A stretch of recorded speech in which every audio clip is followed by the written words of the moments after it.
Hello good morning. ज़्यादा देर ना करते हुए स्टार्ट करते हैं आज का दिन। आज मेरा फिफ्थ डे है। मेरे 4 दिन काफ़ी अच्छे रहे बिकॉज़ पिछले 4 दिनों में मैंने काफ़ी इम्प्रूवमेंट देखा अपने अंदर। और देखा जाए तो हमने काफ़ी टॉपिक्स कवर भी कर लिए जो कि डेटा साइंस से रिलेटेड ही हैं। ओके। सो सब कुछ देखते हुए ओवरऑल देखा जाए तो मुझे इस चैलेंज से काफ़ी फ़ायदा हो रहा है।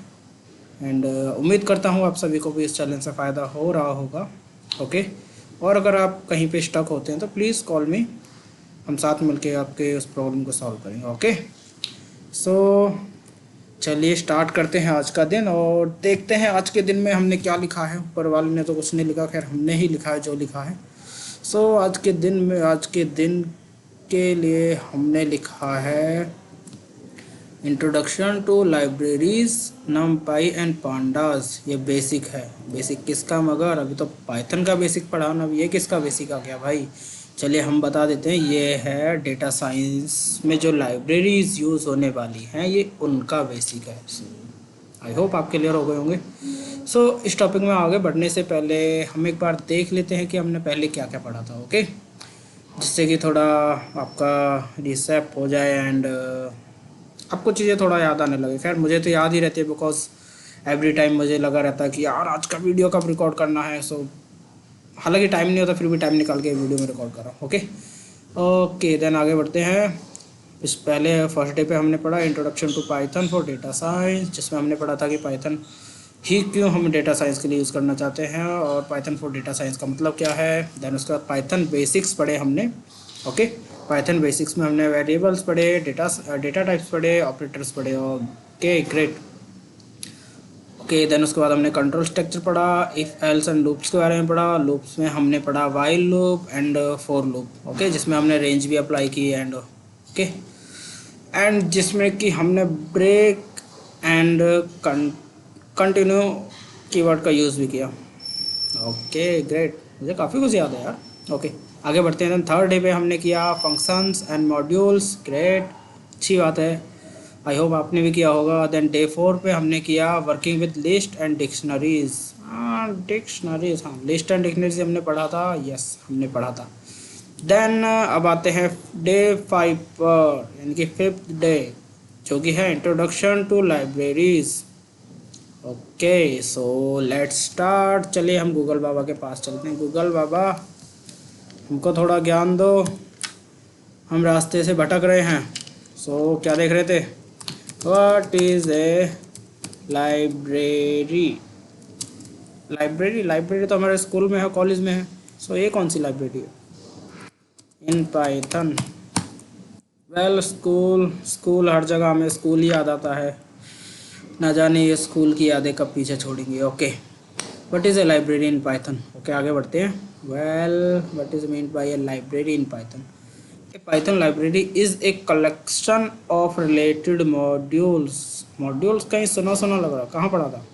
कल ही तो पढ़ा था हमने मॉड्यूल डिक्शनरीज में। ओके, मॉड्यूल क्या होता है? मॉड्यूल होता है एक सिमिलर टाइप के कोड्स का कलेक्शन, जिसको हम यूज़ कर सकते हैं। एक फाइल होती है एक तरह से। Okay, it contain bundles of code that can be use repeatedly in different programs. Okay, that means कि इसके अंदर बंडल्स ऑफ कोड मतलब बहुत सारा कोड होता है। जैसे कि लकड़ी की बहुत सारी लकड़ियों को बांध के एक बंडल बना देते हैं ना, ऐसे ही इसमें बहुत सारे जो मॉड्यूल्स होते हैं उनको कलेक्ट करके एक बंडल बनाया जाता है, जिन बंडल्स में क्या होता है, हमारा डिफरेंट डिफरेंट पर्पज़ के लिए जो कोड होते हैं वो स्टोर होता है।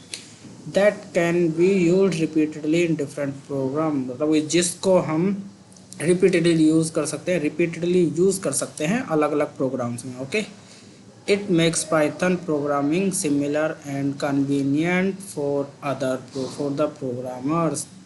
जो कि क्या करती है, पाइथन प्रोग्रामिंग को सिंपलर करती है, यानी कि सिंपल करती है, एंड कन्वीनियंट करती है, मतलब कि इजी जो पाइथन प्रोग्रामिंग को लोग जिसके हेल्प से यूज़ कर सकते हैं, इस पढ़ना सीख सकते हैं। Okay, then as we don't need to write the same code again and again in for the different programs. Okay great, क्या समझे? तो जिसकी वजह से हमें अपना जो भी सेम कोड होता है वो बार बार नहीं लिखना होता। लाइक आपने कैलकुलेटर बनाया तो उसमें सम वाला फंक्शन डाला, सम के लिए कोड लिखा। देन आपने कोई बिलिंग सॉफ्टवेयर बनाया, देन उसमें सम के लिए कोड लिखा। तो ये छोटे छोटे ऑपरेशंस जो हैं इनके लिए क्या करते हैं, मॉड्यूल बना दिए जाते हैं। मॉड्यूल्स को फिर एक बंडल में स्टोर किया जाता है। एज ए बंडल उसको स्टोर किया जाता है लाइब्रेरीज में। ओके, सो ये तो इसका जनरल ब्रीफ हो गया। देन इसमें कुछ और भी था, नमपाई एंड पांडास। सो देखते हैं what is NumPy and pandas. Num num NUM NumPy and pandas in Python. Pandas is mostly used for data analysis tasks in Python. NumPy is mostly used for working with numerical values as it makes it easy to apply mathematical functions. Data compatibility. Pandas library works well for numeric alphabets and heterogeneous type of data simultaneously. Okay, so that means pandas जो use होता है वो होता है data analysis के लिए। Okay, सो हम data science पढ़ रहे थे, हमने डेटा एनालिसिस की बात भी की थी, डेटा साइंटिस्ट की बात की थी, डेटा विजुअलाइजेशन की बात की थी। तो अब देखिए हमारा डेटा एनालिसिस कहीं ना कहीं वर्ड यूज़ होने लगा है। दैट मीन्स हम डेटा साइंस के अंदर, डेटा साइंस की जो स्टडी हम कर रहे हैं, कहीं ना कहीं हम उसमें घुसने लगे हैं। दैट मीन्स घुसने का मतलब कि उसकी चीज़ें हमारे माइंड में आने लगी हैं, हम उसकी चीज़ें स्टडी करने लगे हैं। ओके, देन उसके बाद आता है नमपाई। नमपाई लाइब्रेरी किस लिए यूज़ होती है? नमपाई लाइब्रेरी यूज़ होती है न्यूमेरिकल वैल्यूज़ पे ऑपरेशंस परफॉर्म करने के लिए। ठीक है, कैसे ऑपरेशन? मैथमेटिकल फंक्शंस जो होते हैं, मैथमेटिकल ऑपरेशंस जो होते हैं, उस तरह के ऑपरेशंस। ओके, ये तो हो गया, ब्रीफ हो गया। अभी आगे चलते हैं अपने W3 भाई के पास, अपने पुराने स्कूल में चलते हैं कि भाई हमें बताओ कि क्या होता है लाइब्रेरी। लाइब्रेरी क्या होता है? Library library libraries in Python. क्या होता है लाइब्रेरी? लाइब्रेरी होता है जहाँ पे बुक्स को कलेक्ट करके रखा जाता है। बुक्स क्या होती हैं? बुक्स एक मॉड्यूल हो सकती हैं। हाँ, एक अच्छा एग्जांपल है। चलिए आपको बताते हैं। क्या बताते हैं? क्या बताते हैं? वेल, हाँ, इसको एक छोटे से एग्जांपल से वो करते हैं लाइब्रेरी को समझने के लिए। देखिए, हमारे पास छोटा सा कोड है, सॉरी, हमारे पास कुछ वेरिएबल्स हैं, वेरिएबल एंड कीवर्ड है जिन्हें हम किसी पर्पस के लिए यूज़ कर रहे हैं। ओके, देन उन वेरिएबल एंड कीवर्ड को हमने एक छोटे से प्रोग्राम बनाया वेरिएबल कीवर्ड्स की मदद से। जैसे कि एक छोटी सी बुक में हम वर्ड्स का यूज़ करके एक छोटी स्टोरी लिखते हैं। ओके, देन हमने क्या किया, जो हमने छोटा सा प्रोग्राम बनाया उसको मॉड्यूल में उसका एक मॉड्यूल बनाया। ओके, जिस तरह से हमने छोटी छोटी स्टोरीज़ को मिलाकर एक बुक्स बनाई, उसी तरह हमने एक छोटे छोटे कोड्स को मिला के एक मॉड्यूल बनाया। ओके, देन उसके बाद हमने क्या किया कि जो मॉड्यूल है उसको एक बंडल में बांध के, जैसे कि अलमीरा होती है अलमारी में, वो सॉरी लाइब्रेरी में बहुत सारी बुक्स रख लेते हैं, ऐसे हमने एक बंडल बनाया। ओके, जो बंडल कहाँ स्टोर किया जाता है? लाइब्रेरी में। ऐसे ही जैसे कि हमने छोटी छोटी बुक्स को अलग अलग अलमीरा या रैक्स में डाल के अलग अलग सेक्शन में डिवाइड करके रखा होता है। सो सिंपल है यार, मतलब ये चीज़ें सिंपल होती है। आप जब चीज़ों को अपने जो रियल लाइफ से थोड़ा रिलेट करोगे तो आपको ये चीज़ें ईजिली अंडरस्टैंड हो जाएंगी। बिकॉज यार इनको किसी ने ऊपर से आके नहीं लिखा, ये चीज़ें डिफ़ाइन की गई हैं, डिज़ाइन की गई हैं, एंड क्या बोलते हैं, इनके रिसर्च किया गया है हमारे और तुम्हारे थ्रू ही, हमारे जैसे लोगों के थ्रू। तो ऑब्वियस सी बात है यार, वो इन चीज़ों को याद करने के लिए अपने आसपास की चीज़ों का ही सहारा लेंगे। सो डोंट वरी, इतना डिफ़िकल्ट नहीं है। सो चीज़ें मतलब इजी नहीं है लेकिन सिंपल है। इजी और सिंपल में फ़र्क इतना है कि इजी में आपको लगता है कि चीज़ें आप बैठे लेके आप कोई टॉपिक लेके बैठे एंड आपको समझ आ गया। ऐसा नहीं होता, सिंपल होती हैं कि धीरे धीरे आप उसको स्लोली स्लोली पार्ट्स में डिवाइड करके समझ रहे हो, ये सिंपल होता है। सो चीज़ें सिंपल हैं, अगर आप स्टार्ट करोगे तो डेफिनेटली आपको चीज़ें समझ आएंगी। Okay, consider a module to be the same as a code library, मतलब एक मॉड्यूल को हम कोड लाइब्रेरी की तरह भी बोल सकते हैं, वो तो कल ही पढ़ा था हमने। या हमने लाइब्रेरी पूछा था, या आप क्या दे रहे हो हमें, मॉड्यूल को ही लाइब्रेरी बता रहे हो। वेल लाइब्रेरी, आप आई होप आप समझ गए होंगे कि लाइब्रेरी एक्चुअल में होता क्या है। मैंने आपको बहुत अच्छे से समझाया है। लाइब्रेरी कुछ नहीं होता, library is collection of modules होता है, जिसके अंदर बहुत सारे मॉड्यूल्स होते हैं। ओके, वही लाइब्रेरी होता है, और उसको हम यूज़ करते हैं, अलग अलग प्रोग्राम्स में, अपने डिफरेंट डिफरेंट पर्पज़ के लिए। लाइक जैसे कि बेसिक्स में पाइथन सॉरी डेटा साइंस के जो बेसिक्स में हमें पहले जो दो लाइब्रेरीज़ पढ़नी है, वो लाइब्रेरीज़ हैं नमपाई एंड पांडास, जो कि हमने इसकी डेफिनेशन हमने देखी थी, इसका यूज़ हमने देखा था अभी गूगल पे। पांडास का कहना ये था कि पांडास लाइब्रेरी डेटा एनालिसिस के लिए यूज़ होती है, एंड नमपाई का कहना ये था नमपाई लाइब्रेरी है numerical values and mathematical functions के लिए यूज़ होती है। तो आई होप इसमें लाइब्रेरीज़ के बारे में ये देखिए, पाइथन मॉड्यूल्स, ये यहाँ पे नमपाई है। NumPy is a Python library, early हमने लाइब्रेरी किया था। NumPy used for working with arrays, NumPy is short for numerical Pythons. Okay, learn by reading, we have created 43 tutorial pages for you learn more about NumPy. Oh my god, 43 tutorial pages, इतना लंबा भाई, पूरा दिन निकल जाएगा मुझे इसके समझाने में।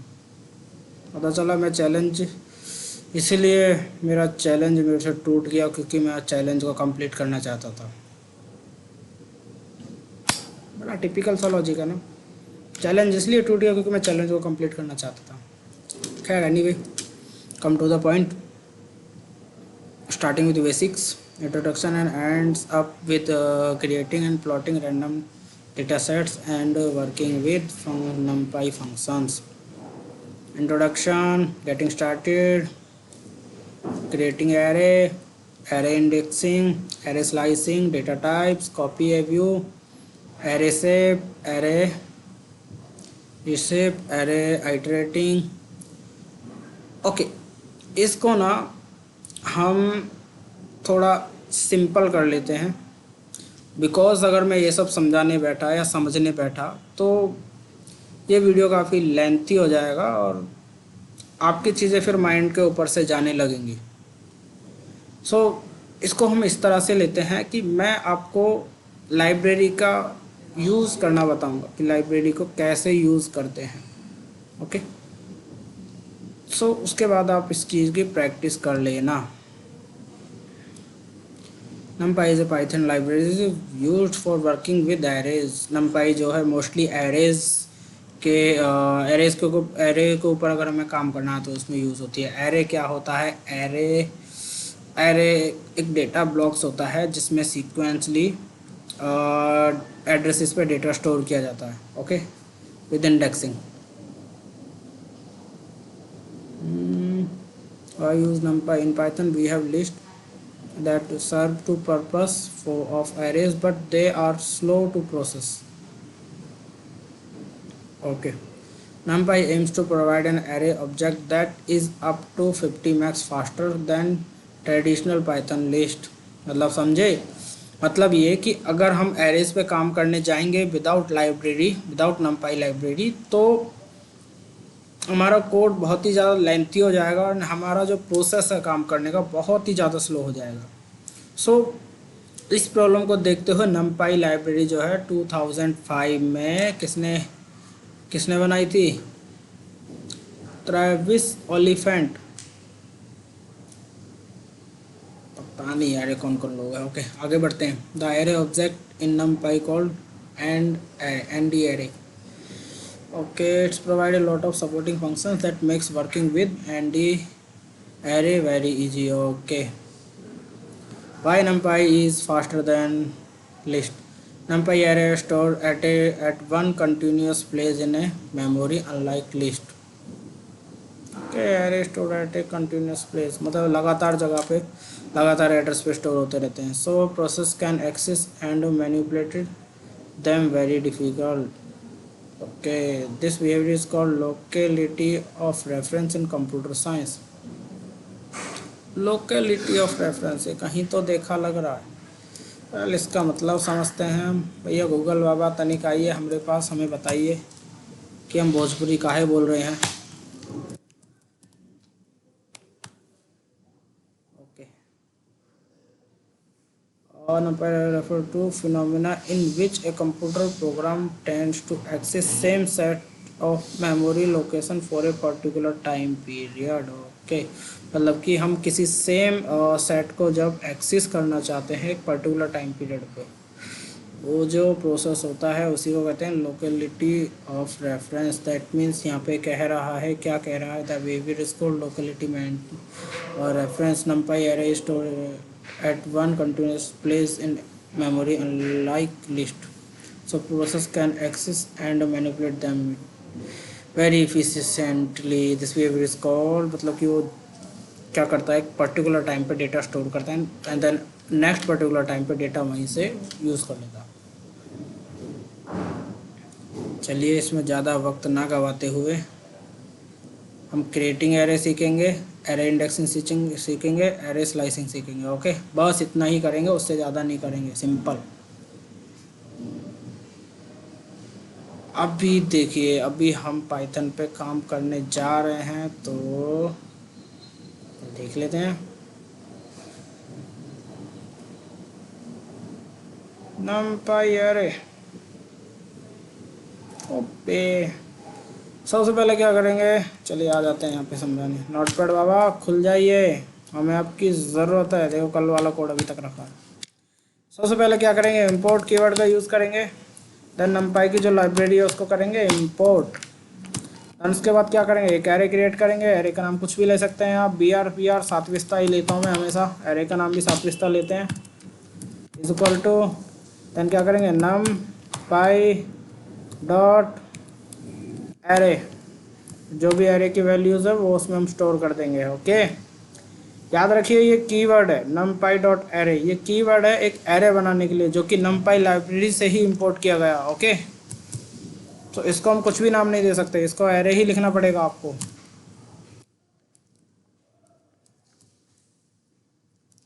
भाई 2-3 नंबर भूल गया तू. 5. इस तरह से हम क्या करते हैं, एक एरे क्रिएट कर सकते हैं NumPy लाइब्रेरी की मदद से. देन उसके बाद प्रिंट करना है, उसका एरे को प्रिंट कर लीजिए. सातविस्ता यार, अपनी कंपनी का नाम भूल जा रहा, क्या होगा तेरा.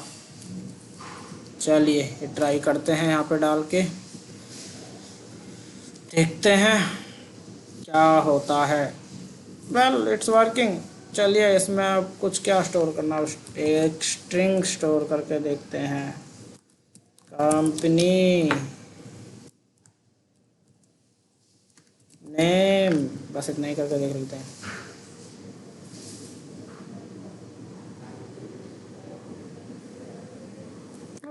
हो गया. सो हमने एरे क्रिएट करना सीख लिया NumPy लाइब्रेरी की मदद से. ये हो गया, क्रिएटिंग एरे हो गया हमारा. Okay, great. सो क्या होता है, हम जब किसी लाइब्रेरी को इंपोर्ट करते हैं ना, तो उसको ना हम एक ऑब्जेक्ट क्रिएट करके, ऑब्जेक्ट क्या होता है, किसी भी चीज़ का इंस्टेंस, एक तरह से रेफरेंस अगर हम बोल सकते हैं तो, या कॉपी बोल सकते हैं हम उस वे में समझने के लिए. तो इंपोर्ट एज NP, तो मैं एक स्टेटमेंट लिखूँगा, इंपोर्ट NumPy एज NP. सो जो NumPy लाइब्रेरी है ना, वो एज ए NP एक ऑब्जेक्ट होगा, NP एक हाँ NP एक ऑब्जेक्ट होगा एंड NP एक वेरिएबल भी होगा. सो ये इस NP का यूज़ करके, इस NP में क्या स्टोर है, NP में NumPy के सारे जो भी फंक्शंस मॉड्यूल है सब इसमें स्टोर हो जाएंगे, मतलब इसके थ्रू हम उसको यूज़ कर सकते हैं, इसमें सबका रेफरेंस है। ओके, सो अगर मैं यहाँ पे लिखूँ NP, क्या ये काम करेगा? क्या लगता है? काम तो करना चाहिए। चलिए देखते हैं काम करता कि नहीं करता। खुल जाओ सिम सिम, कोई काम कर गया। क्रिएटिंग एरे हो गया, एरे क्रिएट कर लिया हमने।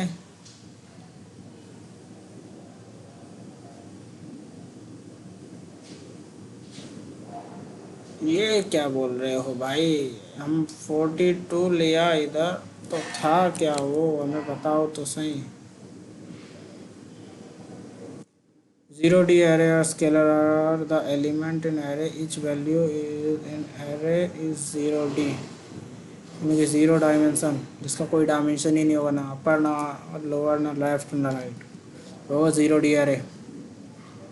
1D array, 1D array, 1D array यार सिंपल एक लिस्ट होगी, जैसे कि 1 2 3 4 5 6 7 8 9 ऐसे करके नंबर्स लिखे हैं, वो 1D array हो गया। इतना नहीं सोचते। 2D एरे हो गया, लाइक टेबल होती है, एक टेबल के अंदर कोई डेटा फिल किया गया, जैसे में रोज एंड कॉलम होती है, वो 2D एरे हो गया। सिंपल है यार। वेल चलिए 3D एरे को आपको दिखा देते हैं, क्योंकि आप हो जाओगे कंफ्यूज्ड। यह 3D एरे जिसमें 3 डायरेक्शन होते हैं, left sorry Y axis, Z axis and X axis. So that means क्या होता है, उसको उसका अगर एलिमेंट में ट्रैक करना है तो वो 3 अलग अलग वेरिएबल्स के थ्रू ही ट्रैक हो सकता है।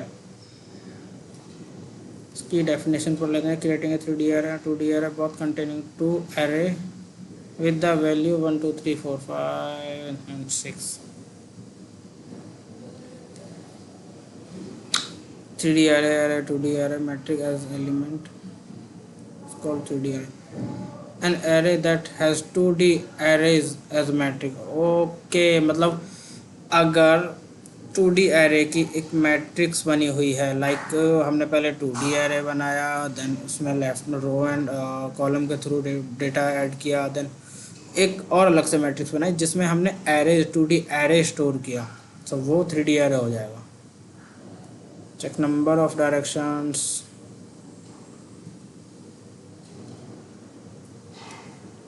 सो याद रखिएगा एंडिम जो होता है, एंडिम एंडिंग यूज होता है डायमेंशन चेक करने के लिए कि भाई एरे का डायमेंशन क्या है। Okay, great.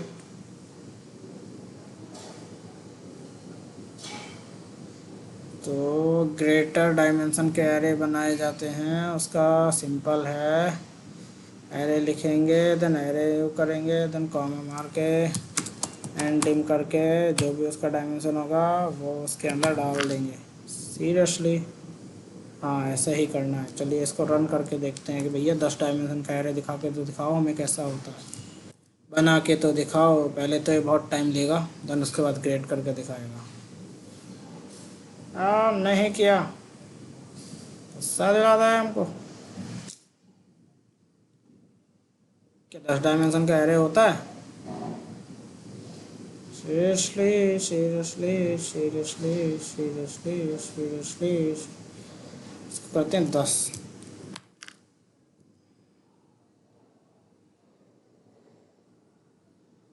एंडिम नहीं था, एन डी आई एम यही था क्या? DMI dimension minimum, NDIM and five काम करना चाहिए।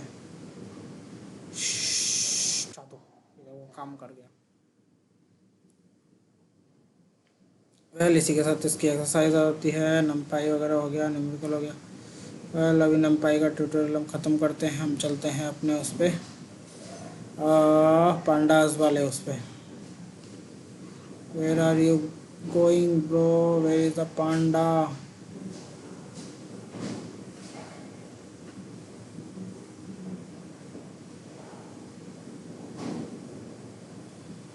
Pandas tutorial. Panda is a Python library. Panda is used to analyse the data. Analysis क्या होता है? एक तरह से किसी को किसी डेटा की स्टडी करना, किसी को समझना, वो एनालिसिस होता है। सिमिलरली पांडास लाइब्रेरी को इंपोर्ट करने का तरीका यही है। इंपोर्ट पांडास ऐसे भी कर सकते हैं, और अगर उसको एज ए ऑब्जेक्ट यूज़ करना है तो पांडास डॉट पी डी या जो भी आपको लेना है, जे एल वे एल जे के, वो भी ले सकते हैं। मैं पी डी लेता हूँ तो पी डी ही लेता हूँ। ओके, हो गया।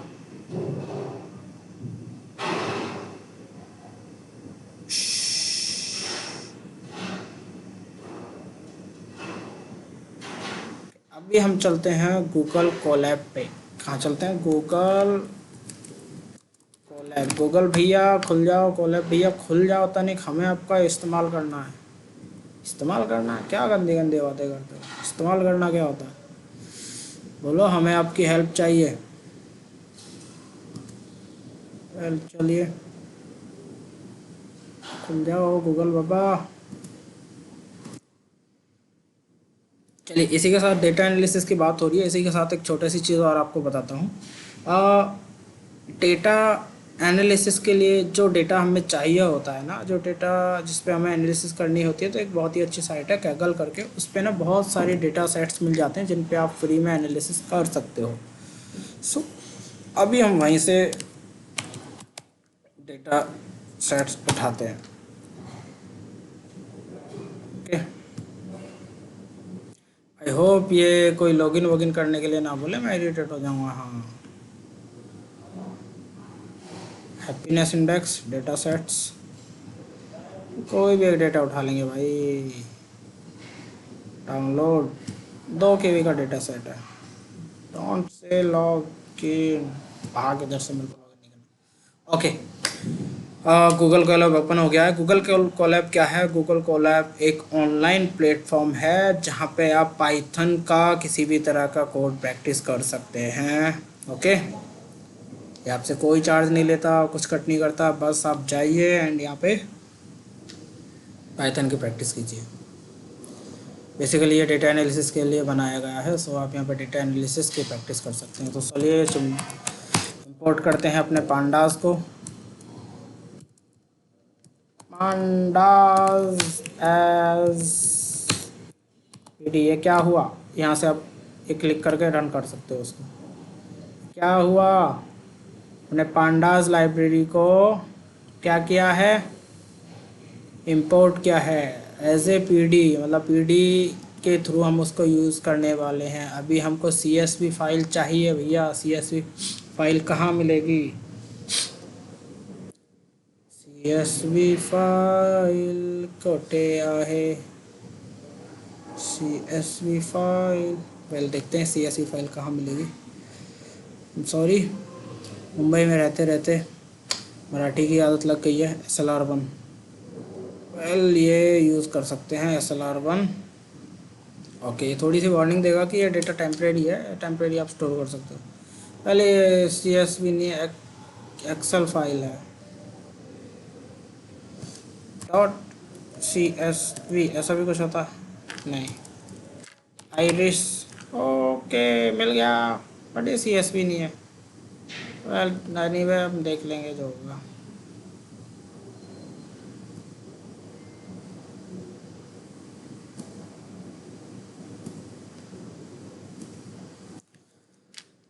ओके, तो चलिए एक वेरिएबल क्रिएट करते हैं। वेरिएबल, इसको यहाँ पे डेटा एनालिसिस में डेटा फ्रेम कहते हैं। डेटा फ्रेम, इसमें हम डेटा स्टोर करते हैं। देन PD का यूज़ करके रीड अंडरस्कोर क्या है हमारा, XLSX फाइल है। फाइल का नाम क्या है? Iris dot XLSX। क्या होगा इससे? एरर आएगा, एरर आएगा। अच्छा, सही में एरर आएगा? आएगा ना एरर, देखो मैंने बोला था।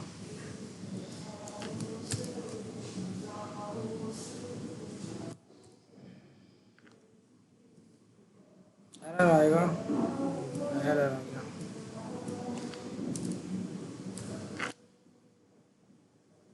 इससे एक्सेल फाइल इंपोर्ट भी होती है कि नहीं होती?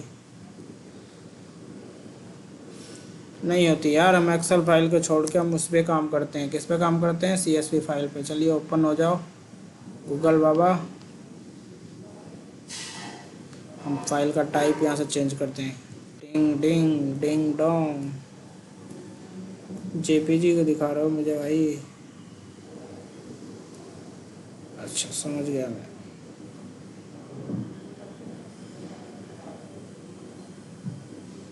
CSV की फुल फॉर्म क्या होती है वैसे?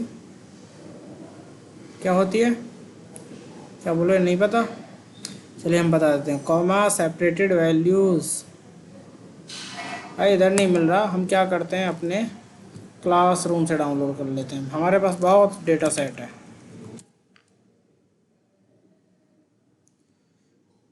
कहीं ना कहीं to do task archive. Okay, open folder. ये भी नहीं है, ये भी नहीं है, ये भी नहीं है, ये भी नहीं है, ये भी नहीं है। क्लासवर्क ये रही ना, titanic.csv। हम ये डाउनलोड कर लेते हैं।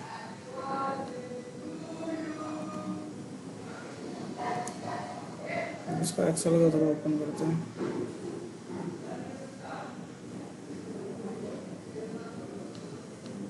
सिंपल है यार।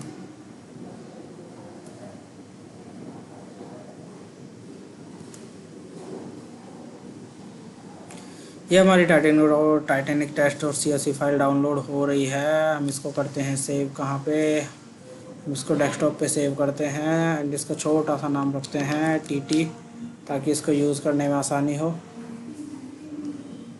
अभी इसको इंपोर्ट करते हैं। इंपोर्ट करते हैं किस नाम से सेव किया था? हमने सेव किया था TT मतलब टेबल टेनिस, नहीं TT मतलब टाइटेनिक।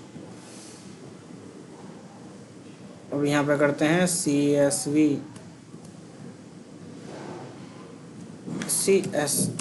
वैसे एक्सेल फाइल भी इंपोर्ट हो जाती है, लेकिन अभी थोड़ा इशू आ रहा है, सो इसलिए हम CSV फाइल पे ही काम करते हैं। CSV। देखो ये काम कर गया। अभी हमें देखना है कि DF वेरिएबल में क्या है, तो वो देख लेते हैं DF वेरिएबल में क्या है। माय गॉड, इसमें इतना सारा डेटा है। देखो चलिए आगे बढ़ते हैं। पांडास हमारा हो गया है। हम कर रहे हैं पांडास ही तो कर रहे थे। नंपाई हुआ था हमारा।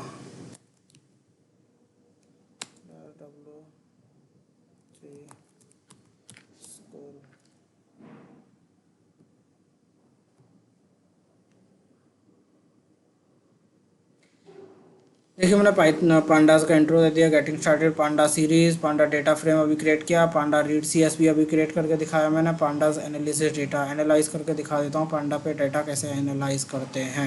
ओके, सो ये हमने डेटा फ्रेम बनाया था। अभी हम इसको एनालाइज करते हैं। डेटा फ्रेम जो बनाया था इसमें करते हैं हेड। देन ये क्या करेगा, ये एनालाइज करेगा, टॉप 5 की वैल्यूज़ आपको देगा। मतलब टॉप 5 मतलब स्टार्टिंग की 5 वैल्यूज़ देगा। अगर आप इसको करोगे टेल, तो ये लास्ट की 5 वैल्यूज़ देगा, टेल। तो इस तरह से बहुत सारी कमांड्स हैं, बहुत सारे फंक्शंस हैं जो इस लाइब्रेरी में हैं। आप उनका यूज़ करके किसी भी डेटा पे डेटा एनालिसिस कर सकते हो। देन उसमें से अपना डेटा फिल्टर कर सकते हो। ओके, जैसे कि ये NaN आ रहा है, ठीक है, ये अननोन वैल्यू है। सो अगर इसको रिमूव करना हो तो क्लीनिंग एम्प्टी सेल्स के न्यू DF टू स्ट्रिंग, ये भी नहीं है, ये भी नहीं है। रॉन्ग डेटा कैसे कर रहे हैं? तो सिंपल बता दिया। वेल ये चीज़ें हम कल देखते हैं। आज के लिए इसको यहीं ख़त्म करते हैं, क्योंकि जो मेन फोकस था हमारा, वो मेन फोकस था इनके बारे में थोड़ा बेसिक पढ़ना, नमपाई और पांडास के बारे में, जो कि हमने पढ़ लिया है। And basic data cleaning with pandas ये हम कल पढ़ेंगे, एंड बेसिक डेटा विजुअलाइजेशन वो हम परसों पढ़ेंगे। ओके, सो अभी के लिए हम इसको यहीं ख़त्म करते हैं। नमपाई के बारे में हमने जान लिया, पांडास के बारे में हमने जान लिया। सो थैंक यू दोस्तों मेरे साथ जुड़े रहने के लिए, और मिलते हैं कल जल्दी ही। और तब तक के लिए अपना ख्याल रखें, अपनी फैमिली का ख्याल रखें। धन्यवाद। जय हिंद।